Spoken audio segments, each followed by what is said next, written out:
Ya. Padahal Bapak Ibu tahu sendiri kan, 15 pangkalan militer Amerika itu semua sudah menghadap Indonesia. 15 pangkalan militer Amerika. Jadi moncongnya senjata itu sudah menghadap ke Indonesia. Itu bahkan mantan Panglima TNI yang Pak Jenderal Purnawiran Gatot Nurmantio, ketika beliau masih jadi Panglima, beliau nyamar jadi turis. Beliau mencoba untuk cek di Darwin, Australia. Ya Allah.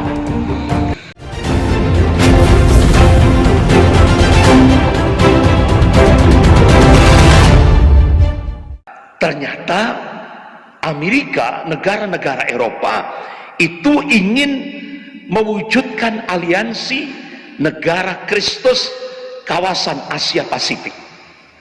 Luar biasa, dan kita baru bisa, kita kaget itu muncul di majalah Al-Mujtama yang diterbitkan di Kuwait.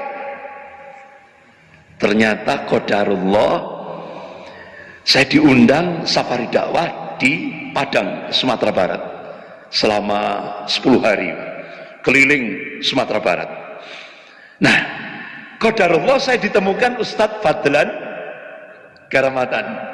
Langsung kesempatan emas saya tanya, Ustadz, antum kan paham betul Papua, benar enggak ini saya dapat info dari kalangan TNI itu jaringan gereja di seluruh Papua itu pensupport gerakan separatis OPM.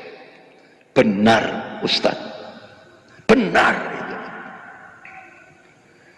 Jadi benar-benar luar biasa. Bahkan Australia juga, itu kan Amerika, Australia, semua negara-negara Eropa, baik itu OPM maupun RMS.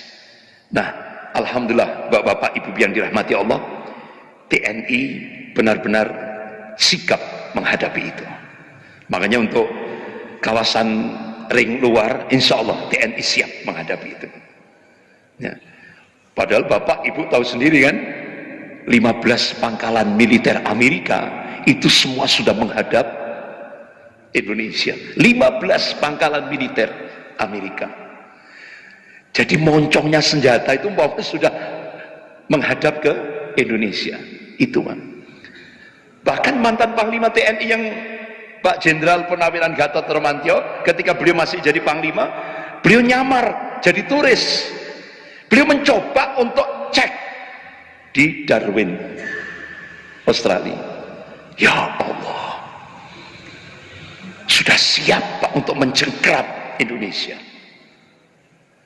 Makanya Bapak Ibu yang dirahmati Allah, Pak Prabowo tanpa diekspos, beliau mempercepat, membangkitkan kekuatan TNI tanpa diekspos. Bahkan Pak Prabowo kerjasama dengan Turki untuk pembangunan pesawat drone yang tercanggih, paling canggih di dunia ini, kerjasama dengan Turki. Jadi apa senyap tanpa diekspos, karena kondisi Indonesia ini sudah tinggal dilumat gitu saja. Nah, itu. Alhamdulillah, ini mereka respon terhadap seperti itu. Makanya Bapak Ibu yang dirahmati Allah, TNI diam, tapi waspada, apalagi dengan komunis ini. Makanya sempat saya tanya itu petinggi-petinggi militer ini, bagaimana kalangan TNI? Kira-kira Syiah dengan komunis, lebih menurut kalangan TNI mana yang paling berat? Ustadz, komunis. Karena komunis itu sudah masuk dinding-dinding istana. Saya kira sudah paham sudah itu. Sementara ulama Syiah yang paling berat, ya kan?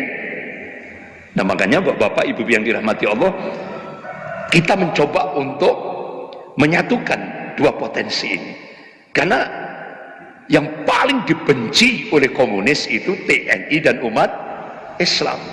Begitu juga Syiah juga seperti itu.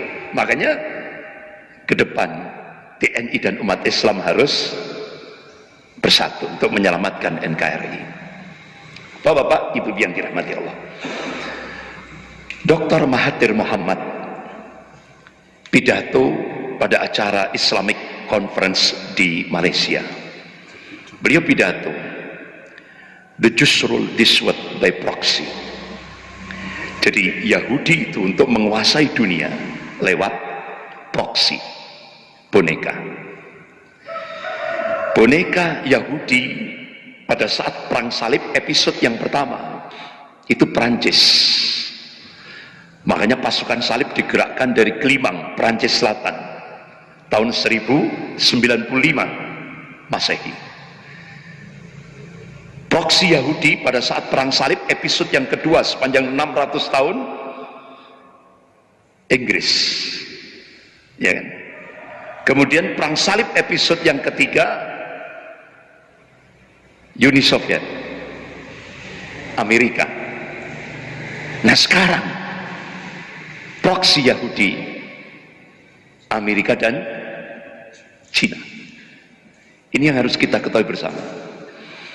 Allah Subhanahu wa taala memberikan tanbih dalam surah Al-Maidah ayat 82. A'udzubillahi minasyaitonir rajim. La tajidanna asyaddan nas 'adawatan lil ladzina amalu yahuda wal ladzina asyraku. Sungguh kalian akan menyaksikan orang-orang yang paling keras permusuhannya terhadap hamba-hamba Allah yang mukmin, kata Allah, al-Yahud, Yahudi, dan orang-orang musyrik. Ini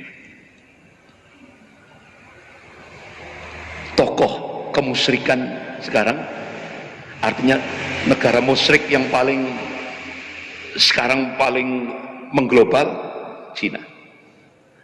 Dan kalau saya ngomong Amerika, Yahudi besar, Yahudi kecil, Israel. Jadi sekarang ini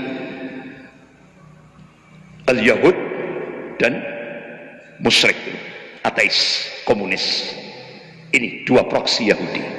Makanya bapak-bapak, ibu yang dirahmati Allah, ideologi Freemasonry, sebuah lembaga Yahudi yang cukup tua di seluruh dunia ini, ideologi Freemasonry Zionis Yahudi itu seperti tombak bermata kembar. Kirinya komunis Cina, kanannya kapitalis Amerika.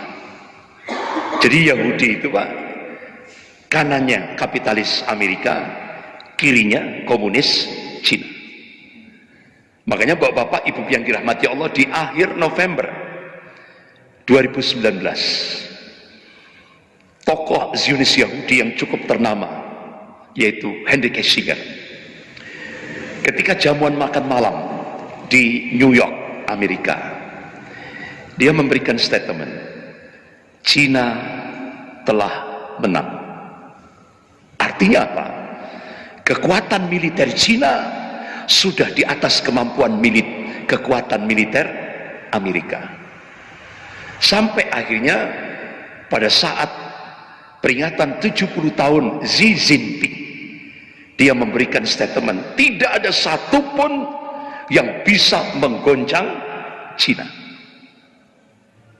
Tapi ternyata kesombongan ini dijawab oleh Allah dengan makhluknya yang kecil yang tidak bisa dilihat oleh mata tapi bisa dilihat lewat mikroskop, yaitu virus corona. Sehingga ketika Cina membangun senjata biologis, ya kan, ternyata wa makarallah wallahu khairul makirin. Mereka membuat makar, tapi Allah membalas makar mereka, dan Allah sebaik-baik pembuat makar. Terjadi kecelakaan biidznillah, atas izin Allah. Terjadi kebocoran di laboratorium pembangunan senjata biologis di kota Wuhan, gitu. Jadi bapak-bapak, ibu yang dirahmati Allah, laboratorium senjata biologis itu ada di Cina, Israel, dan Amerika. Nah di Indonesia ini Pak, yang dari Cina yang masuk, Yang dari Amerika juga masuk. Jadi 2 jenis virus corona, Pak. Dari Cina masuk, ya kan? Kan Bapak Ibu lihat sendiri kan itu. Begitu kota Wuhan terjadi kebocoran di laboratorium kota Wuhan, itu kan berapa, tidak ratus ribu, juta itu Pak, yang orang-orang Cina menyebar ke seluruh dunia, ya kan? Menyebar ke seluruh dunia, termasuk di Indonesia. Bahkan Bapak Ibu yang dirahmati Allah, ratusan, bukan ratus, ya berapa, ya ratusan kalau tidak salah, itu dari gereja Bethel. Itu kan pertama kali masuk ke Indonesia, dan itu diungkap oleh Gubernur Jawa Barat Pak Ridwan Kamil, ya kan? Itu yang paling. Setelah itu ada kebaktian di Bandung, mengundang ribuan orang, kemudian menyebar. Nah dari situ Pak. Kenapa? Dia kan mengadakan kunjungan di Israel, kemudian di Itali, dan ini pusat-pusatnya kan.